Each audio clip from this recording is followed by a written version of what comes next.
Listen, there comes a moment in life when you stop explaining yourself, you stop chasing people who walked away, and you stop proving your worth to those who never valued it, because the strongest revenge is not shouting, not arguing, not fighting. The strongest revenge is growth. If you truly want to make someone regret leaving you, don't waste your time on them.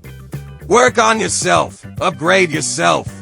Build yourself so powerfully that your silence becomes louder than anything they ever said about you. The people who left thinking you were finished, one day they'll watch you rising and quietly say, "We thought he was done." But he was only getting started. Nothing hits harder than seeing the person you abandoned become everything you never believed he could be. Your progress will disturb them. Your discipline will shock them. Your success will become their regret. So stop begging for loyalty. Stop explaining your worth.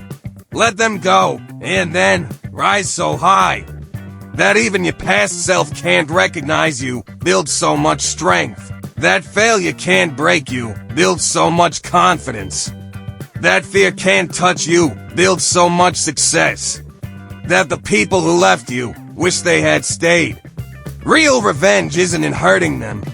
Real revenge is in becoming a version of yourself that they can never reach again. Rise with so much fire that the world itself has to step aside and make room for you. And when they look at you one day and say, "We underestimated him," that will be your victory. Because you didn't win by shouting, you won by evolving.